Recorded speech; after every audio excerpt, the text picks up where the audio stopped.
It's a great joy and pleasure and really a privilege to have with us today Rachel Chong and Soraya Darabi. Thank you so much for both being here. As we discussed, we're going to be talking about scaling and the challenges that come with that within the social sector. I think before we get into the how, it's important to ask why. There are challenges, sort of systemic challenges, to building a business to begin with, but once you add a mission layer to it, it increases the complexity around it.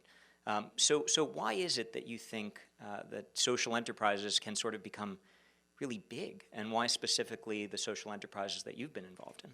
We're in a very interesting moment where we're seeing massive changes happen in a really positive way.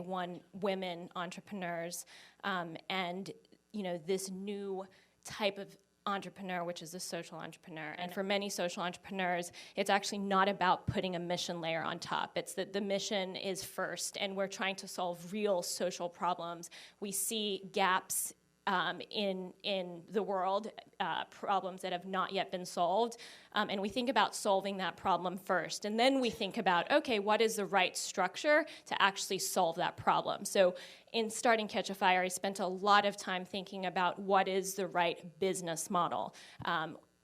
Catchafire could very well have been a nonprofit.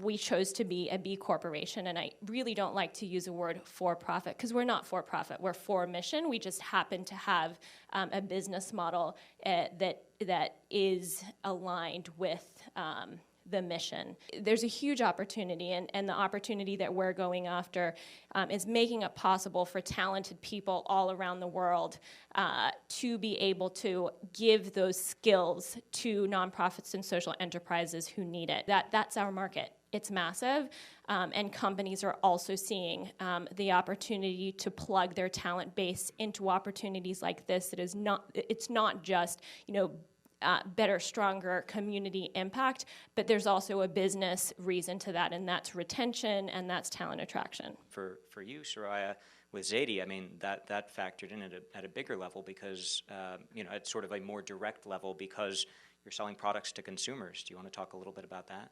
I think that there is this misconception still that remains that in order to be a social entrepreneur, you need to have a bleeding heart. And yet, here I am, sitting up here on this stage talking about a for-profit business with a bleeding heart. And I do think in the future, it won't be young people like me who were raised by parents who, instead of a spring break, took us on Amnesty International walks. But instead, people are going to see purpose as being an essential infusion in any successful business. Yesterday, Fast Company had a great article that said why purpose-driven brands are succeeding against the typical ROI. They cited IBM for their work with Smarter Planet, Patagonia for their work in sustainable apparel and innovative supply chain. They cited GE with Healthy Imagination, and Tesla, of course, for their work with electronic cars. And every single one of the founders of these companies consistently, when interviewed, agree that the reason their businesses are succeeding and thriving in a modern marketplace is because they lead with mission. So we didn't think at Zady that creating a company that focused on the storytelling and the journalism behind how good products are made was in any way, shape, or form the first and foremost goal. We just thought it was smarter business, period. And this kind of company to me just seems like it's the intuitive future, less so something that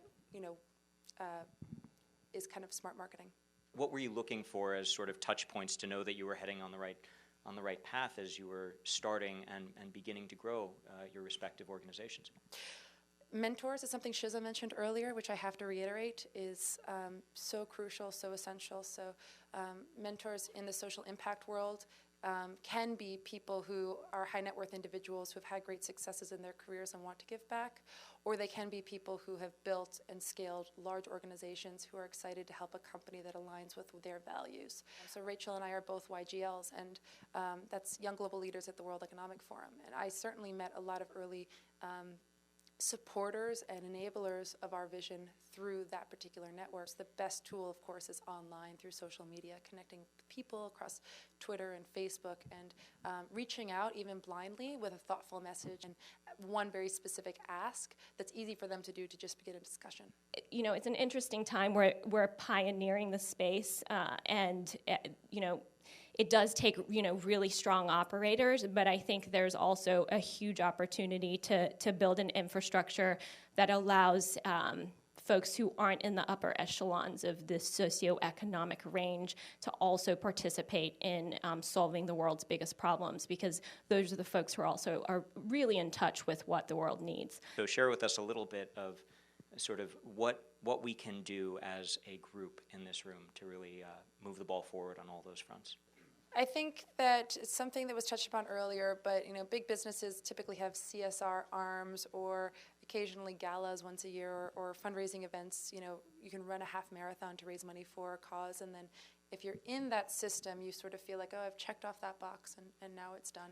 So I encourage people to think about giving back to something impactful in a micro way, the way that we do in digital speak. Think about your micro donation in terms of time or energy or funding on a daily basis. Pay attention to the businesses that are rising up and the consistency of how quickly they're scaling in accordance with the missions and the values that these businesses infuse.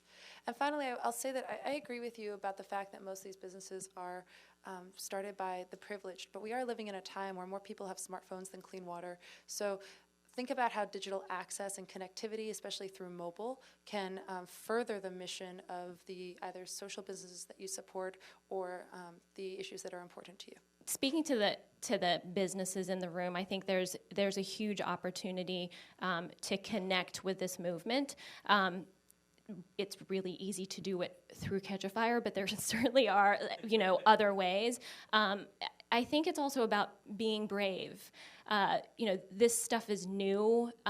You know, when we make decisions, we often look for examples of success, and we look for that data, but we're still in the phase where we don't have that data yet. Like 5 years of social enterprises existing is not very much data, and it really requires folks who have the courage and have vision to invest in the best social entrepreneurs and the best women entrepreneurs, and to embrace where we're at, and have the courage to really push this movement forward.